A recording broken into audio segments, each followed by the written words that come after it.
The state of Alabama jails more people than every single country in the world except one, according to a new report.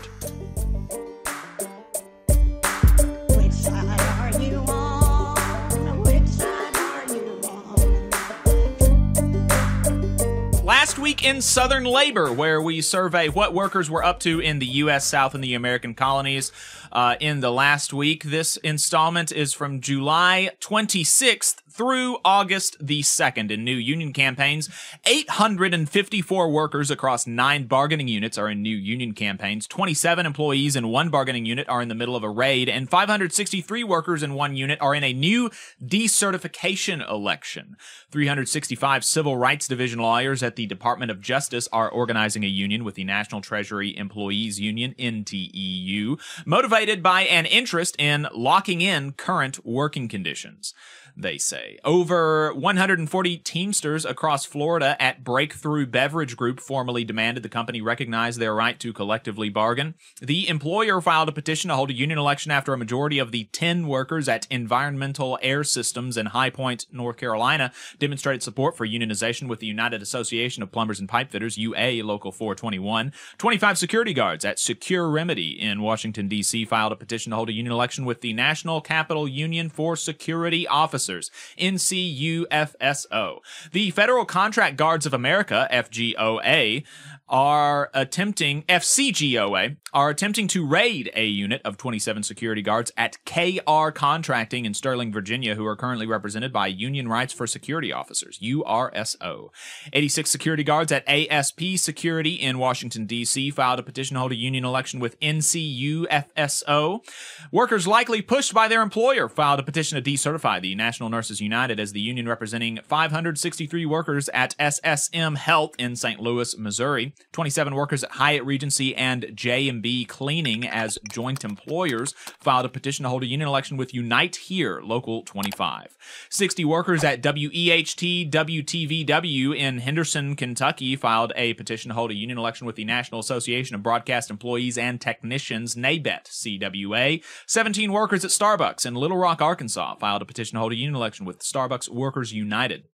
And the employer filed a petition to hold a union election after a majority of the 125 workers at Specs Family Partners in Dallas, Texas, demonstrated support for unionization with the Teamsters Local 745. Labor Notes has a new article out surveying the growth of the EV industry in the South, the same EV industry that Donald Trump wants to destroy, and the importance of organizing it in campaign updates. And in election results, we had 216 workers across 5 bargaining units newly unionized. 25 workers in one bargaining unit voted against unionization, and 46 workers in one bargaining unit decertified their union. 13 workers at Starbucks in Sutton, West Virginia voted 10-1 in favor of unionization with Starbucks Workers United. 178 workers at AGL Services Company in Atlanta, Georgia voted 140-11 in favor of unionization with the International Brotherhood of Electrical Workers, IBEW, Local 1997. 25 workers at Point Broadband Fiber Holding in Bristol, Virginia voted 5-16 against unionization with IBEW, Local 934. 46 workers at Hendrickson Mount Vernon voted 21-25 in favor of decertifying the Teamsters, Local 245. 14 workers at Intralot in Baton Rouge, Louisiana voted 11-1 in favor of unionization with the IBEW, Local 995, and 7 workers at Atomic Transport in Chattanooga, Tennessee voted 5-1 in favor of unionization with the Teamsters, Local 519. 4 workers at John Fabic Tractor Company in Cape Girardeau, Missouri voted 3-1 in favor of unionization with the International Union of Operating Engineers, IUOE, Local 513. In settlements, grievances, and unfair labor practices, Bessemer City Schools were found to have underpaid their employees, according to a new audit from the state of Alabama. McKenna Schuler did some sleuthing for the Orlando Weekly and found that the Florida contractor on last week's Boss Watch that received over $160,000 in fines for willful safety violations, that contractor being Carpenter Contractors of America, is a member of the Greater Orlando Builders Association, which led the charge for loosening child labor laws on work sites in Florida.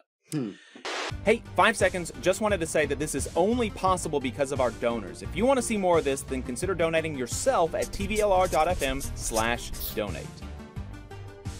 In strikes and bargaining updates, Amazon workers at ATL 6 in Atlanta, Georgia rallied with members of the Atlanta DSA, the Union of Southern Service Workers, and the Teamsters to raise the workers' demands for a safe workplace. The SPLC union has a thread on Twitter detailing some of the two-faced actions from the SPLC in the wake of the firing of dozens of their colleagues. Bargaining begins for the Teamsters National Costco contract on August 21st, with the expiration date set on January 31st. Newly organized Costco workers in Norfolk, Virginia, just voted to authorize a strike. UE Local 150, which represents public service workers in North Carolina, is circulating a petition demanding local governments protect their workers from the heat. 200 custodial and plant services workers who recently organized with the Teamsters at Richmond Public Schools in Virginia ratified their first union contract, which includes 22% raises over 3 years, significant increases to paid time off, and more.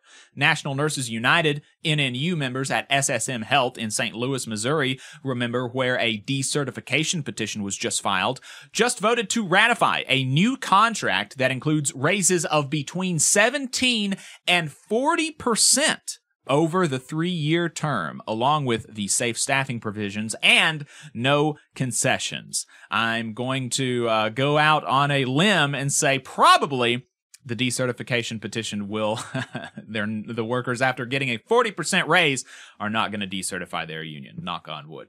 Hundreds of Communication Workers of America members, CWA, who work at AT&T rallied in Atlanta last week ahead of the contract expiration on August 3rd, which is today. The contract covers thousands of workers in the southeastern United States, and the workers in that bargaining unit went on strike in 2019. That was my first picket line that I ever walked on. United Airlines unilaterally changed the sick leave policy for flight attendants, and American Association, Association of Flight Attendants, AFA. I lost the abbreviation for a second. The AFA is challenging the new change as a violation of their contract. The union is in the middle of a strike authorization vote right now. The News Guild successfully negotiated and ratified more than 90 first contracts at new units in just the last 12 months, many of which are in the South. The National Education Association, NEA, is continuing to lock out its unionized staff of more than 300, now for more than 20 days, although they did backtrack their threat to cut the health insurance after much backlash. In political and legislative updates, a Baldwin-Rubio amendment to the Senate Transportation, Housing, and Urban Development Appropriations Bill passed last week. The amendment inserts Teamsters-supported language into it to prohibit federal funding from going to Chinese state-owned transit bus manufacturers. Anti-worker Senator Mike Lee put forward legislation to attempt to take away yet another right from government workers that workers and union members typically have in the private sector, that is, paid time to perform representational functions. AFGE President Everett Kelly lambasted the bill. The UAW endorsed Kamala Harris for president last week. The U.S. House of Representatives held a hearing on rail safety last week where union members said they are regularly told by management that, quote, "we're in the business of moving freight, not fixing rail cars," and that the rail company's, quote, "quarterly profits are the most essential goal over anything else, including safety." U.S. Senator from Alabama Katie Britt, a member of the supposedly pro-free speech Republican Party, put forward a bill in the U.S. Senate to bar the federal government from working with contractors who boycott Israel. The Huntsville City School Board voted to approve a Teacher's Bill of Rights that gives teachers the authority to exclude disruptive students. That's I thought they could do that already.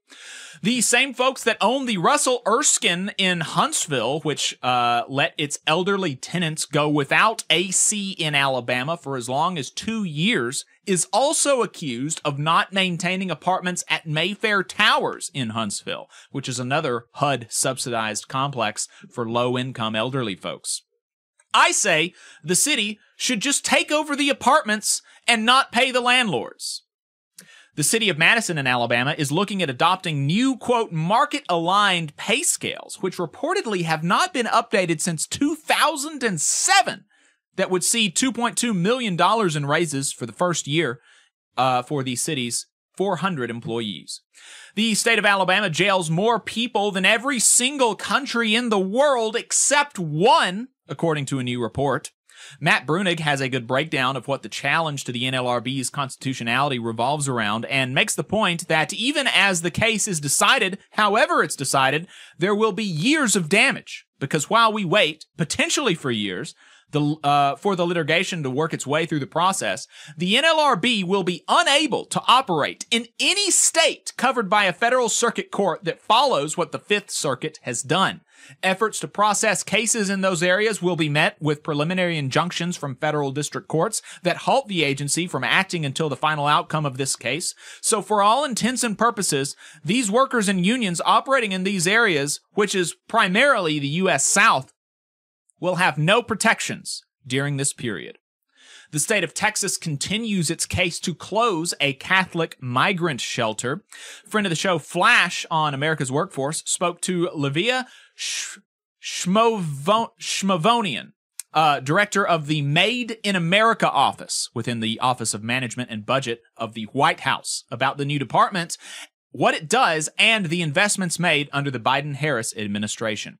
Unions, including the American Federation of Teachers, have come out in favor of the Biden-Harris Supreme Court reforms, and a new Louisiana law will allow cops to tell people filming that they must get back at least 25 feet or face arrest, because Louisiana Republicans love the First Amendment, obviously. And finally, in internal union affairs, the National Fast Food Workers Union, SEIU, is hiring a Durham, North Carolina-based full-time organizer. You can apply online. If we missed anything, you can let us know at tvlr.fm/contact, and we will include it on next week's roundup. You just saw a clip from the Valley Labor Report. We are live every Saturday morning from 9:30 a.m. till 12:30 p.m. And we pride ourselves on keeping all of our content free to everybody so that we can talk to as many working folks as possible. If you support the work that we're doing, you think that it's important, you think that it's good, then consider making a monthly contribution to the project, and you can do that on our website, tvlr.fm.